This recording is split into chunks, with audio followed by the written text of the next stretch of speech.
Just, man, what a great game. A game that obviously we're celebrating Christmas, and there's a spirit. Also celebrating our last game before the Christmas holidays. And just really proud because I told my team it's a trap game because with the students being out, I don't know if this was the ideal situation to schedule this game because, again, I have so much respect for Jackson State. I knew it was going to be an absolute dogfight. Everything that happened for 4 quarters went as planned. But for us to be strong enough and out-rebound a team that is really good on the boards, but most importantly, find a way to win, I couldn't be more proud of my team as we go on the road here for 2 more games before Christmas break. We'll have Robbie in front. Yeah, I mean, back-to-back games now, Jessica has just looked locked in on both ends of the floor, and I think she had 18 boards tonight, 17 points. I mean, just getting her back, I mean, I'm sure it goes without saying, but how huge is that to have her back in the lineup? Yeah, I'd be curious what other post player in the country can play 40 minutes. Not 36, not 37, but 40 minutes. All right, and put up 18 and 17. Again, that's a reason why she's one of the best post players in the country, and I'm proud to be her coach. I thought she was huge in that first quarter on the boards where shots weren't necessarily going in, and she just had that same look where she was determined to go get it. But most importantly, it's her spirit on the bench, keeping us together, keeping this team motivated, and most importantly, determined to try to get us back to the NCAA tournament again this year. Stephon in the front. Going off of that, I mean, Jess had 17, Aaron 17, Deisha 21, Jerk 19. I mean, really strong night.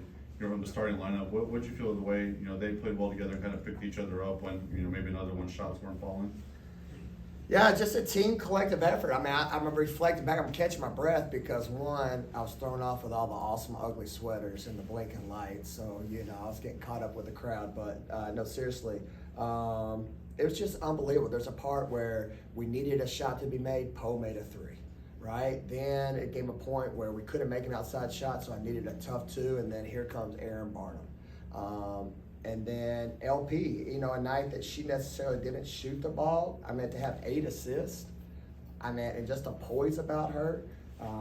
Couldn't be proud. And then I know, you know, Dee is going to get going here. I'm proud of that kid. I know it was an off night for her, but I know what she's capable of. And then Miracle Shepherd, which we all saw last game, comes in and gets a huge rebound. That was an early Christmas gift right there, Robbie. All right, and a putback. So I'm proud of that kid. Tanner in the front.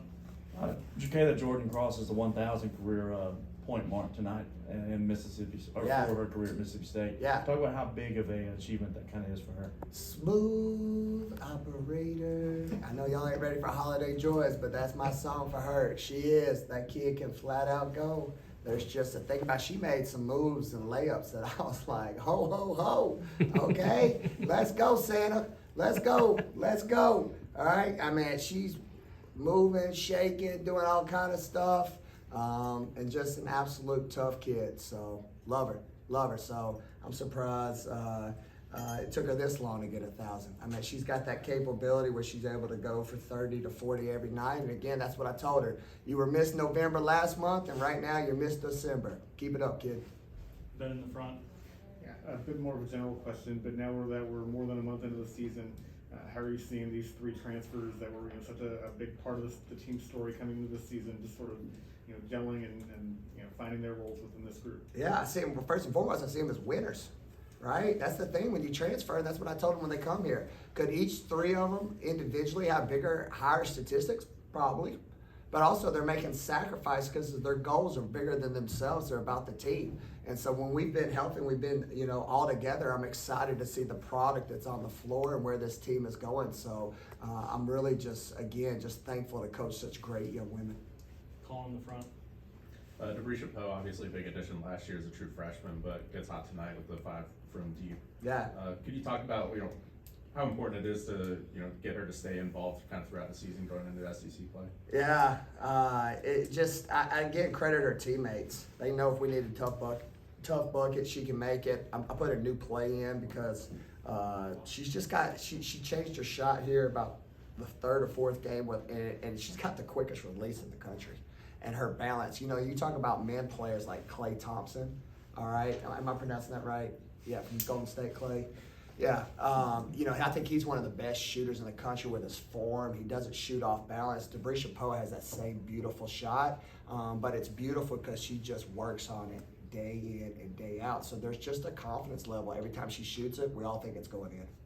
It's a luxury to have. We'll have Robbie in the front. Angel Jackson for them was Yeah. a real mismatch. She could step out and hit just inside the arc or hit a 3 or 2, I think, in this game, and had a big night on the boards. I mean, how difficult was it to try to defend her and what she did tonight? There's a reason she was a McDonald's All-American out of high school. The kid's really good. And then I also want to give credit to Jackson State. They do a lot of great sets and put her in great situations where she can showcase her talents. We were determined to make sure to make them hit outside shots based on statistics. I'm a scout and report defense, so the prior games that we've watched before, it was about clogging the paint and making them hit outside shots. So for them to shoot it as well as they did tonight caused a lot of problems because that's a really good team over there. Again, that's, I didn't sugarcoat nothing. If I start getting on Twitter and I start telling Bulldog fans, I need you. Your boy's been on it, and I probably just got done watching film by my fire at the house going, uh-oh, we're in trouble. So that's like the Batman call. Sending out the Batman call, okay? Need everybody here. So thanks for those who came, because again, this is a program that's won 20 games the last 2 years. All right, so they know what success looks like. And then we all remember that game where they played LSU in 2022, where they barely lost 83-77. They took the nation by storm and definitely have got just a heck of a job and a heck of a program. To think that she's leaving me and going to play Miami and Texas next. They're determined to play as many hard opponents in the non-conference because they're wanting to want to dominate conference and then obviously make a splash in the NCAA tournament. So again, in an era where there's a lot of coaches who are scared to play tough games, again, I have a lot of respect for Jackson State and that program. Grace in the back.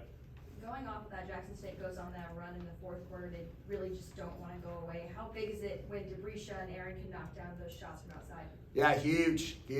I kept telling my team, they're going to come. They don't quit. We watched probably about 5 games on them. They do a great job mixing up their defenses. Their guards play hard. And then I just thought there was another spark about them because they were hitting outside shots where their kids went to another level. And then again, this is a big game because this is an in-state rival. All right, obviously there's, again, mad respect. I think women's basketball in the state of Mississippi is slept on. There's a lot of great women's programs here. So you saw 2 programs in state that were just fighting for that bragging rights. But I think we all won at the end of the day because it was a great game for women's basketball. We'll have Robbie in the front. Taking another road trip, taking a few in non-conference play. I mean, what's kind of your expectations of these next couple of games? We got to be tough. Obviously, we got a sour taste because the last time we were on the road, we lost, right?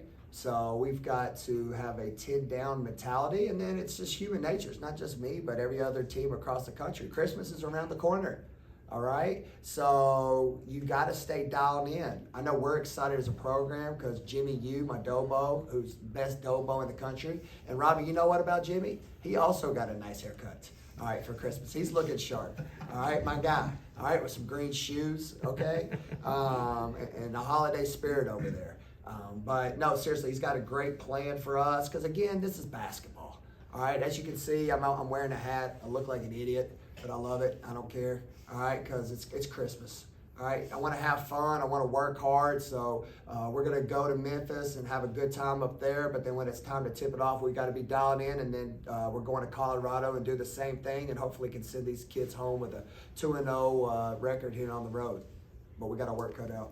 Robbie again. What went into playing these road games, going on the road, and played a tough mid-major in Belmont and Chattanooga too, and now Yeah. you're going to another couple of road games here. Yeah, I just feel like I got that kind of team, right? When you got a Jessica Carter who can go for 40 minutes as a 5th-year senior, and Aaron Barnum and LP and D. I've got a lot of older kids.